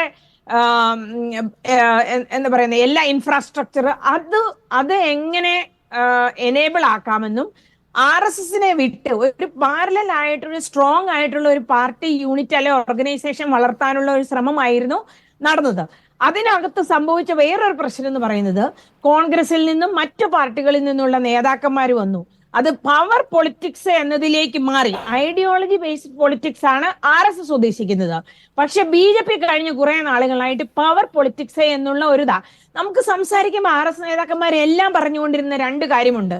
ഒന്ന്, പ്രധാനമന്ത്രി നരേന്ദ്രമോദിക്ക് ഈ തെരഞ്ഞെടുപ്പിന്റെ റിസൾട്ട് വരുന്നതിന് മുമ്പ് സീനിയർ ആയിട്ടുള്ള നേതാക്കന്മാര് എന്നോട് പറഞ്ഞതാണ് ഏറ്റവും വലിയ പ്രശ്നം എന്ന് പറയുന്നത് പ്രധാനമന്ത്രി നരേന്ദ്രമോദി ഹൈലൈറ്റ് ചെയ്തിരുന്ന RSS സപ്പോർട്ട് ചെയ്തിരുന്ന രണ്ട് കാര്യമുണ്ട്. ഒന്ന്, ഡൈനാസ്റ്റി പൊളിറ്റിക്സ് അല്ലെ ഫാമിലി പൊളിറ്റിക്സിനെതിരെയുള്ള അദ്ദേഹത്തിന്റെ ഒരു ക്യാമ്പയിൻ. രണ്ട്, കറപ്ഷനെതിരെയുള്ള അദ്ദേഹത്തിന്റെ ക്യാമ്പയിൻ. അദ്ദേഹം ഡൈനാസ്റ്റി പൊളിറ്റിക്സിനെതിരെ വാദിക്കുകയും അത് കോൺഗ്രസിനെ മാത്രമാക്കുകയും അതേസമയം TDP അല്ലെങ്കിൽ JDS പോലെയുള്ള കക്ഷികളുമായിട്ട് സഖ്യം കൂടിയപ്പോൾ തന്നെ ഫാമിലി പൊളിറ്റിക്സിനെതിരെ അല്ലെങ്കിൽ ഡൈനാസ്റ്റി പൊളിറ്റിക്സിനെതിരെ സംസാരിക്കാനുള്ള BJPയുടെ അല്ലെങ്കിൽ മോദിയുടെ അവകാശം നഷ്ടപ്പെട്ടു എന്ന് ആ നേതാക്കന്മാർ ചൂണ്ടിക്കാണിച്ചു. രണ്ടാമത്തെ കാര്യം, കറപ്ഷനെതിരെയുള്ള അദ്ദേഹത്തിന്റെ അതിന്റെ മുന തന്നെ ഒടിഞ്ഞല്ലോ. അജിത് പവാറിനെ പോലെയുള്ള ആൾക്കാരെ പാർട്ടിയിലേക്ക് എടുക്കുകയും കറപ്ഷനെ പറ്റി അത് ജൂലൈ 27-നാണെന്ന് തോന്നുന്നു ഭോപ്പാലിൽ വെച്ച് നടത്തിയ ബൂത്ത് വാർഡിൽ സമ്മേളനത്തിൽ വെച്ച് നരേന്ദ്രമോദി പേരെടുത്ത് കുറ്റപ്പെടുത്തിയ ആളാണ് പവാർ, അജിത് പവാർ. അതായത് 30,000 കോടിയുടെ അഴിമതിയുടെ ആളാണ്, ഇറിഗേഷൻ സ്കാമിന്റെ ആളാണ് എന്ന് പറഞ്ഞതിന് 24 മണിക്കൂറിനകം അജിത് പവാറിനെ പാർട്ടിയിലെടുത്ത് സർക്കാർ ഉണ്ടാക്കാൻ ശ്രമിച്ചു. അതായത് പാർട്ടിയോ അല്ലെങ്കിൽ പാർട്ടിയുടെ അടിസ്ഥാനമായി അതിന്റെ ബാക്ക്ഗ്രൗണ്ട് ആയിട്ട് പ്രവർത്തിക്കുന്ന ഐഡിയോളജിക്ക് പേരന്റ് എന്ന് പറയുന്ന RSSO പറയുന്ന ഒരു പോളിസിയെയും അല്ലെങ്കിൽ അവരുടെ ഒരു ഐഡിയോളജിയെ മുന്നിൽ നിർത്താതെ വെറും ഒരു RSSനെ വഴിയിലല്ല മോദി പോകുന്ന പ്രശ്നം അവർക്ക്.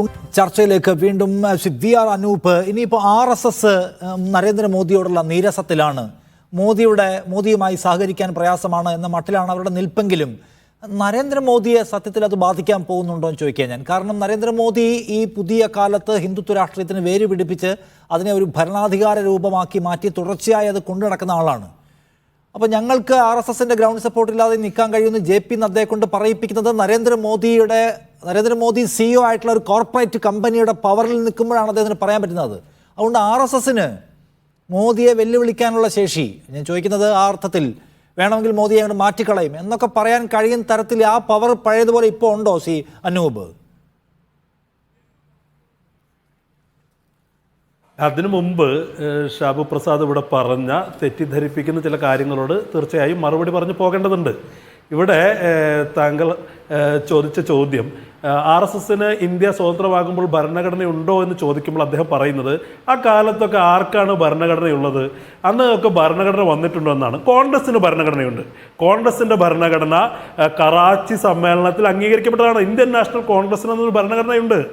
RSS ഒരു നിഗൂഢവൽക്കരിക്കപ്പെട്ടൊരു സംഘടനയാണെന്ന് പറയുന്നത് അതിൻ്റെ പ്രവർത്തന രീതിശാസ്ത്രം അതായതുകൊണ്ടാണ്. മെമ്പർഷിപ്പ് രജിസ്റ്റർ RSSനുണ്ടായിരിക്കും, പക്ഷേ RSSനൊരു മെമ്പർഷിപ്പ് ഫോം ഇല്ല.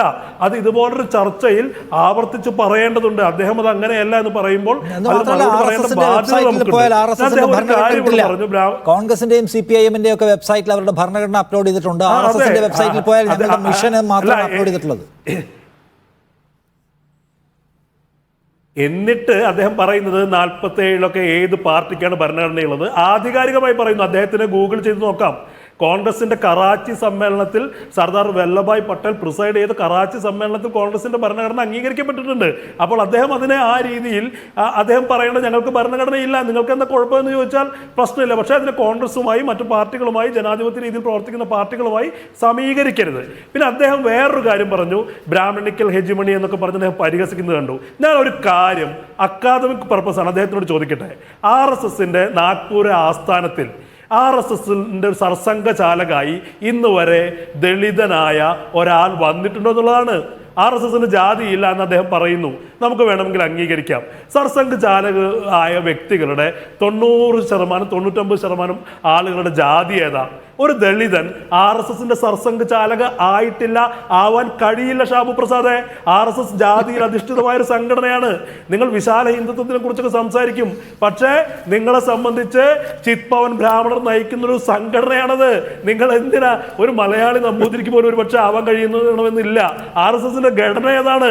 RSSന് ആവാൻ കഴിയില്ല. അതൊരു കാസ്റ്റ് ഓർഡർ ആണ്.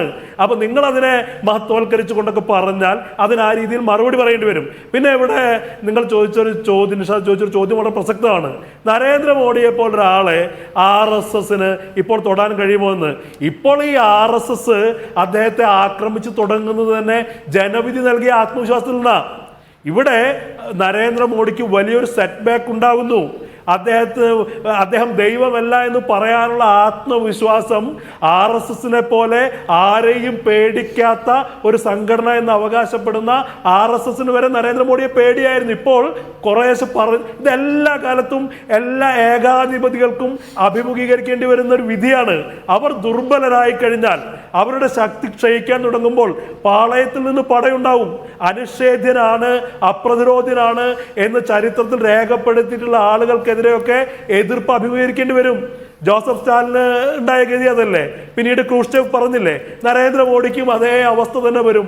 RSS അദ്ദേഹത്തെ ചോദ്യം ചെയ്ത് തുടങ്ങി. ഇനി വരുന്ന ആളുകളിൽ ആ ചോദ്യം ചെയ്യൽ വളരെ മൂർച്ഛിക്കും, അതിൻ്റെ ഉച്ചസ്ഥായിലെത്തും. കാരണം നരേന്ദ്രമോദിയുടെ ഇപ്പോഴത്തെ ഗവൺമെന്റ് എന്ന് പറയുന്നത് നിതീഷ് കുമാർ അടക്കമുള്ള സഖ്യകക്ഷികളുടെ ബലത്തിൽ നിൽക്കുന്ന ഒരു ഗവൺമെന്റാണ്. അതിൻ്റെ മാൻഡേറ്റ് എന്ന് പറയുന്നത്, അതിൻ്റെ അടിത്തറ എന്ന് പറയുന്നത് ഉറപ്പുള്ളതല്ല, ദുർബലമാണ് എന്ന് വളരെ വ്യക്തമാക്കി RSSന് മനസ്സിലാകുന്നത് കൊണ്ടാണ് ഇത് പറയാനുള്ള ആത്മവിശ്വാസം RSSന് ലഭിക്കുന്നത്. ഇന്ത്യൻ ജനത, ഇവിടുത്തെ ജനങ്ങൾ നൽകിയ വിധിയാണ്. ഇവിടെ നരേന്ദ്രമോദി പറഞ്ഞ 400 സീറ്റ് ലഭിക്കാതിരിക്കുകയും ഭരണഘടന ഒരു പക്ഷേ നാളെ ഭരണഘടന ഭേദഗതി ചെയ്യുന്ന തരത്തിലേക്ക് നരേന്ദ്രമോദി വന്നു കഴിഞ്ഞാൽ ഒരുപക്ഷെ നാളെ മോഹൻ ഭാഗവത് പോലും അറസ്റ്റ് ചെയ്യപ്പെട്ടേക്കാം. അങ്ങനെയാണ് ലോകത്തിലെ ഈ ഏകാധിപതികളുടെ വിധികൾ. അവരുടെ വളരെ അടുത്ത ആളുകളെ, അവരുടെ നരേന്ദ്രമോദിയുടെ ചരിത്രം തന്നെ എന്താ? നരേന്ദ്രമോദിയുടെ ചരിത്രം എന്ന് പറയുന്നത് അദ്ദേഹത്തിന്റെ മന്ത്രിസഭയിലെ ആഭ്യന്തരമന്ത്രിയായിരുന്ന ഹിരൺ പാണ്ഡ്യയെ പോലൊരാൾ അസ്വാഭാവികമായി കൊല്ലപ്പെട്ട ചരിത്രം നമ്മുടെ മുന്നിലുണ്ട്. ഹിരൺ പാണ്ഡ്യയുടെ വിധവ അത് ലോകത്തോട് വിളിച്ചു പറയുന്നുണ്ട്. ഒരു പക്ഷേ നരേന്ദ്രമോദി അപ്രതിരോധനായ ഒരു നേതാവായി ഉയർന്നാൽ ഹിരൺ പാണ്ഡ്യയുടെ വിധി തനിക്ക് വരുമോ എന്ന് മോഹൻ ഭാഗവത് ഭയക്കുന്നുണ്ടാകും. ഹിരൺ പാണ്ഡ്യയുടെ അനുഭവമല്ലേ നമുക്ക് ചിന്തിക്കാൻ കഴിയും. നരേന്ദ്രമോദി പരിധിക്ക് മേലെ RSS പ്രകടിപ്പിക്കുകയാണെന്നാണ്. അല്ല ശ്രീ M പ്രകാശൻ, നേരത്തെ ഷാബു പ്രസാദ് തുടക്കത്തിൽ പറയുകയാണ്, കേരളത്തിലൊക്കെയുള്ള ഈ സംഘടനകൾക്കകത്തെ ഉൾപോരുകളെ നിങ്ങൾ ഒറ്റ നോട്ടത്തിൽ കാണും പോലെ RSSനെ കാണണ്ടെന്ന്. RSSന് പല സ്വഭാവമുണ്ട്. അതകത്ത് ചിന്തിക്കുന്നത് പുറത്ത് പറയുകയും പ്രവർത്തിക്കുകയും ചെയ്യുന്ന പോലും സംഘടനയല്ല. അതിൻ്റെ ഭരണഘടന എന്താണെന്ന് നമുക്കാർക്കും വായിച്ച് നമ്മൾ കണ്ടിട്ടില്ല. വളരെ എന്താ പറയുക, അങ്ങനെ സംഗതി ഉണ്ടെന്നുള്ള വസ്തുതയാണ്. പക്ഷെ അത് അങ്ങനെ പബ്ലിക്കിന് സത്യത്തിൽ അവൈലബിൾ അല്ല. ശരി, നമുക്ക് അതിൻ്റെ മറുപടി താങ്കൾ പറഞ്ഞു. അപ്പം ഞാൻ ചോദിക്കുന്നത്, ഇതെന്തോ വലിയ പ്രശ്നമാണ്, RSS എന്തോ ഉരുണ്ടുകൂട്ടുകയാണെന്നൊക്കെ വിചാരിക്കുന്നതിൽ കുഴപ്പമുണ്ടോ? സത്യത്തിൽ RSS ഈ പറയുന്നതായിരിക്കുമോ അകത്ത് നടക്കുന്നുണ്ടാവുക? ഇതില് RSSനെ സംബന്ധിച്ചിടത്തോളം ഷാവു പ്രസാദ് പറഞ്ഞ കാര്യങ്ങൾ ശരിയല്ല. ഇപ്പോ RSS നിരോധിക്കപ്പെടുന്നത് 48 ഫെബ്രുവരി 4-നാണ്. നിരോധനം നീക്കുന്നത് 49 ജൂൺ 12-നാണ്. ആ നിരോധനം നീക്കുമ്പോൾ 4 കണ്ടീഷന്റെ മേലെയാണ് നിരോധനം നീക്കുന്നത്. എന്താ കണ്ടീഷൻ? സംഘടനകൾക്ക് തെരഞ്ഞെടുപ്പ് നടത്താം, അതുവരെ തെരഞ്ഞെടുപ്പ് സംവിധാനമില്ല, സ്വന്തമായി ഭരണഘടന ഉണ്ടാക്കാം, വർഗീയതയെ തള്ളിപ്പറയാം, മറ്റു സമുദായങ്ങളോട് സഹിഷ്ണുതയോട് പെരുമാറാം. ഈ 4 കണ്ടീഷന്റെ മേലെയാണ് RSSന്റെ മേലുള്ള നിരോധനം നീക്കുന്നത്. പിന്നീട് അവർ ഉണ്ടാക്കിയ ഭരണഘടന എന്നൊക്കെ പറയുന്നത് ഈ പറയുന്ന പോലെ ഉണ്ടാക്കിയോ എന്ന് ചോദിച്ചാൽ ഉണ്ടാക്കിയത് മാത്രമാണ്. ഇവിടെ RSS എന്ന് പറയുന്നത് ബ്രാഹ്മണ മേധാവിത്വം അംഗീകരിക്കുന്ന പ്രസ്ഥാനമാണ്. ഇപ്പോ അവരുടെ ഗോൾവാൾക്കറുടെ പുസ്തകമാണ് bunch of thoughts. Bunch of thoughts യഥാർത്ഥത്തിൽ ബ്രാഹ്മണിക്കൽ മേധാവിത്വത്തിന്റെ ഒരു പ്രധാനപ്പെട്ട ഗ്രന്ഥമാണ് എന്ന് മാത്രമല്ല. പറഞ്ഞ പോലെ RSSന്റെ നേതാക്കന്മാരാരാ? നിങ്ങൾ പരിശോധിക്കുമ്പോൾ സർസംഘചാലക് എല്ലാ കാലത്തും അവിടെ സ്ഥാപകരായിട്ടുള്ള ബ്രാഹ്മണന്മാരാണ്, അല്ലാത്ത ആരും തന്നെ സർസംഘചാലക്കായിട്ട് വന്നിട്ടില്ല. പിന്നെ അവർ പറയുന്നു ഈ ഇന്ത്യ, ഇപ്പോ അദ്ദേഹം പറഞ്ഞല്ലോ ഞങ്ങൾ ഇന്ത്യ ഹിന്ദു രാഷ്ട്രമാണെന്ന് പറയുന്നു. ഇവിടെ നരേന്ദ്രമോദി അധികാരത്തിലെടുക്കുമ്പോൾ ഭരണഘടന സത്യം ചെയ്തത് ഹിന്ദു രാഷ്ട്ര സമിതിയാണോ? ഇന്ത്യൻ ഭരണഘടന മതേതര ഭരണഘടനയാണ്. പക്ഷെ RSSകാർ പറയുന്നത് ഇന്ത്യയെ ഹിന്ദു രാഷ്ട്രമാക്കണമെന്നാണ്. ഇപ്പോ ഇന്ത്യ വേണ്ട ഭാരതം വേണമെന്ന് പറഞ്ഞിട്ട് വലിയ ചർച്ച BJPക്കാർ കൊണ്ടുവന്നല്ലോ. യഥാർത്ഥ അവരുടെ ആശയം എന്താ? അവര് കടൽ മുതൽ കടൽ വരെയുള്ള പ്രദേശം അഖണ്ഡ ഭാരതമാണ്. അതിനകത്ത് പാകിസ്ഥാൻ വരും, അതിനകത്ത് ബംഗ്ലാദേശ് വരും, അതിനകത്ത് ശ്രീലങ്ക വരും, അതിനകത്ത് മ്യാൻമാർ വരും. ഇതാണ് അഖണ്ഡ ഭാരതത്തെ സംബന്ധിച്ച RSS സങ്കല്പം. അവരിപ്പോ ഇന്ത്യ ഭരണഘടനയെ സംബന്ധിച്ച അവരുടെ അഭിപ്രായം എന്താ? അത് പരസ്യമായിട്ട് പറഞ്ഞിട്ടുണ്ട്. ഇന്ത്യ ഭരണഘടന അഹിന്ദു ഭരണഘടനയാണ്, കാരണം അതിനകത്തുള്ളത് മതേതരത്വമാണ്. അപ്പോ RSS ഇന്ന് വരെ അവരുടെ സംഘടനകൾക്ക് അവിടെ തെരഞ്ഞെടുപ്പ് നടത്തിയിട്ടില്ല. അവിടെ സർസംഘചാലക് എപ്പോഴെങ്കിലും തെരഞ്ഞെടുക്കപ്പെട്ട ആളാണോ? ഏതെങ്കിലും താഴെ നേതാക്കന്മാര് തെരഞ്ഞെടുക്കപ്പെട്ട ആളാണോ? ഒരാളുമല്ല. തെരഞ്ഞെടുപ്പ് തീരെ ഇല്ലാത്ത ജനാധിപത്യ വിരുദ്ധമായിട്ടുള്ള മേലെ നിന്ന് താഴെ ആളുകൾ കെട്ടിയിറക്കുന്ന, അതുപോലെ തന്നെ ഒരു പ്രത്യേക വിഭാഗം മാത്രം അതിന്റെ നേതാക്കന്മാരായിട്ട് വരുന്ന തികഞ്ഞ നിഗൂഢതയുള്ള ഒരു പ്രസ്ഥാനമാണ് RSS. ആ RSSന് വെള്ളപൂശാൻ എത്ര ഷാപ്രസാദ് ശ്രമിച്ചാലും അത് നടക്കാൻ വേണ്ടി പോകുന്നില്ല. ഇന്ത്യ ഒരു മതേതര രാജ്യം അല്ലാതാക്കുന്നതിനുള്ള ശ്രമമാണ് ഈ കഴിഞ്ഞ സന്ദർഭത്തിൽ 400 സീറ്റ് കിട്ടും എന്നെല്ലാം പറഞ്ഞവർ നടത്തിയത്. പക്ഷേ 303 240 ആയതോടെ അത് സാധ്യമല്ലാത്ത വന്നു. ആ സാധ്യമല്ലാത്ത വന്നുകൊണ്ട് എന്തെങ്കിലും അപ്രിയം നരേന്ദ്രമോദി ഉണ്ടോ എന്നത് പറയേണ്ടത് RSSകാരാണ്. കാരണം RSSന്റെ ആവശ്യം ഇന്ത്യയെ എത്രയും വേഗത്തിൽ ഹിന്ദു രാഷ്ട്രമാക്കുക എന്നുള്ളതാണ്. ഇന്ത്യ ഇപ്പൊ പറഞ്ഞല്ലോ, ഷാപ്രസാദിനെ പറഞ്ഞല്ലോ, ഇന്ത്യ ഹിന്ദു രാഷ്ട്രമാണ്. അതുകൊണ്ട് ഇന്ത്യൻ ഭരണഘടനയെ തകർക്കുക എന്നുള്ളതാണ്. ഇന്ത്യയിലെ ഫെഡറൽ സമ്പ്രദായം ഇല്ലാതാക്കുക എന്നുള്ളതാണ്. പാർലമെന്റ് ജനാധിപത്യം ഉപേക്ഷിക്കുക എന്നുള്ളതാണ്. അതിനൊന്നും ഇദ്ദേഹത്തിന് പ്രാപ്തിയില്ല എന്ന് ആ യാത്രയിലേക്കുള്ള സഞ്ചാരത്തിൽ നമ്മൾ ദുർബലപ്പെട്ടു പോകുന്നു. മോദിയെ മുന്നിൽ നിർത്തിയത് അതിന് നിലക്ക് ഗുണപ്പെട്ടില്ല എന്നതായിരിക്കണം RSSന്റെ അതൃപ്തിക്ക് കാരണം എന്നാണ് ശ്രീ പ്രകാശൻ പറയുന്നത്. ഓക്കെ, ശ്രീ ഷാബു, ഈ ഭരണഘടനയുടെ കാര്യം പറഞ്ഞ തർക്കം ഉന്നയിക്കുകയാണ്. ഭരണഘടന താങ്കൾ കണ്ടിട്ടുണ്ടോ എന്ന് എനിക്ക് ഉറപ്പില്ല. ബഹുഭൂരിപക്ഷം RSS കേഡർമാരും RSSന്റെ ഭരണഘടന കണ്ടിട്ടുണ്ടാവില്ല. ഇപ്പോൾ വാൾട്ടർ ആൻഡേഴ്സൺ RSS എന്താണ് ടു ദ ഇൻസൈഡർ എന്ന് പറഞ്ഞൊരു പുസ്തകത്തിനകത്ത് പറയുന്ന ഒരു കാര്യമുണ്ട്. RSSന്റെ ഭരണഘടന കണ്ടെത്താനും RSSനകത്ത് എന്താ നടക്കുന്നതിനെ കുറിച്ചുള്ള പുസ്തകമാണ്.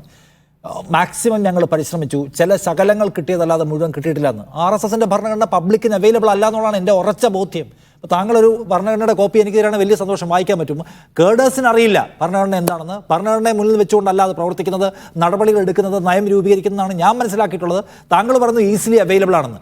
അതിൻ്റെ വെബ്സൈറ്റിൽ പോലും മറ്റെല്ലാ സംഘടനകളും അവർ ഭരണഘടന അപ്ലോഡ് ചെയ്തിരിക്കുന്നു, നിങ്ങൾ ചെയ്തിട്ടില്ല. നിഷാദ്, നാളെ ചാലപ്പുറത്ത് വന്നു കഴിഞ്ഞ് കഴിഞ്ഞാൽ ഞാൻ തരാം കോപ്പി, ഞാൻ തരാം.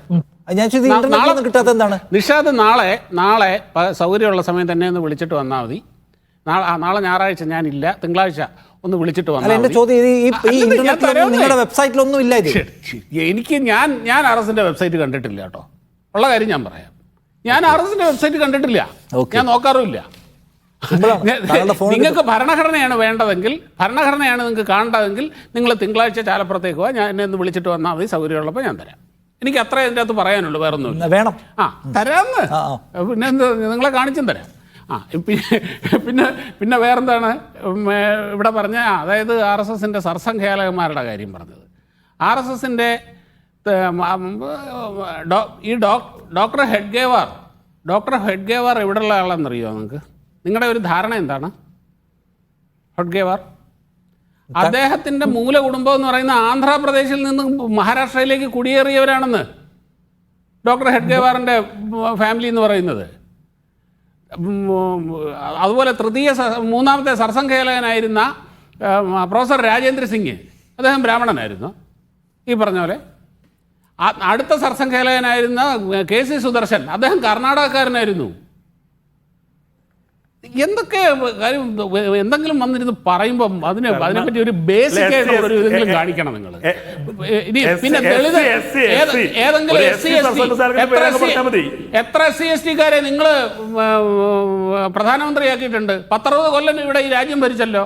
എത്ര SC/ST നിങ്ങൾ രാജ്യത്തിന്റെ പ്രസിഡന്റ് ആക്കിയിട്ടുണ്ട്? എത്ര SC/ST നിങ്ങൾ രാജ്യത്തിന്റെ പ്രസിഡന്റ് ആക്കിയിട്ടുണ്ട്? എത്ര SC/ST നിങ്ങൾ പ്രധാനമന്ത്രി ആക്കിയിട്ടുണ്ട്? എത്ര SC/ST നിങ്ങൾ പാർട്ടി പ്രസിഡന്റ് ആക്കിയിട്ടുണ്ട്? എത്ര SC/ST നിങ്ങൾ ചെയ്തിട്ടുണ്ട്? കിടന്ന് എന്തെങ്കിലുമൊക്കെ പറയാതെ നിങ്ങൾക്ക് അറിയാൻ വയ്യെങ്കിൽ ഇവരാണോ പ്രസിഡന്റ് ആക്കിയത്? KR നാരായണനെ ഇവരാണോ, കോൺഗ്രസ് ആണോ പ്രസിഡന്റ് ആക്കിയത്? 1997 കോൺഗ്രസ് ഭരണത്തിലുണ്ടായിരുന്നോ?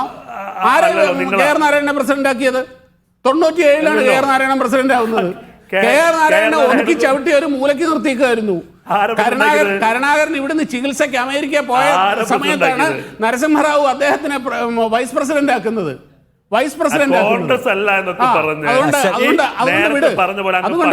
ബംഗാരു ലക്ഷ്മൺ BJPയുടെ പ്രസിഡന്റ് ആയിരുന്നു. BJPയുടെ പ്രസിഡന്റ് ആയിരുന്നു. ദളിതനായിരുന്നു. അതുകൊണ്ട് ആ കഥയൊക്കെ അങ്ങോട്ട് വിട്. ആദ്യം പിന്നെ 303 സീറ്റിൽ നിന്ന് 240 സീറ്റിൽ BJP എത്തിയപ്പോഴും BJP ഇപ്പോഴും രാജ്യം ഭരിക്കുകയാണ്. അതേസമയം 10-35 കൊല്ലം അപ്രമാദിത്വത്തോടെ കടന്ന് ഭരിച്ച ബംഗാളിലെ പ്രകാശന്റെ പാർട്ടി ഇപ്പൊ നിൽക്കുന്നത് കോൺഗ്രസിന്റെ RSSന്റെ ഭാഗത്ത് നിന്ന് നിരന്തരമായി ഉണ്ടാകുന്ന ഇത്തരം സ്റ്റേറ്റ്മെന്റ്സിന് ഒരു പരാമർശത്തിനപ്പുറത്തേക്ക് വളരാൻ ശേഷിയുണ്ടോ എന്നുള്ളതാണ് മർമ്മപ്രധാനമായ ചോദ്യം. ശ്രീമതി ലിസ്, എനിക്ക് ഒരിക്കൽ കൂടി വരാൻ കഴിഞ്ഞില്ല, എന്റെ സമയം കടന്നേ പോയി. ദയവായി മനസ്സിലാക്കുമല്ലോ, ക്ഷമിക്കുമല്ലോ. താങ്ക് യു ഈ ചർച്ചയിൽ പങ്കെടുത്ത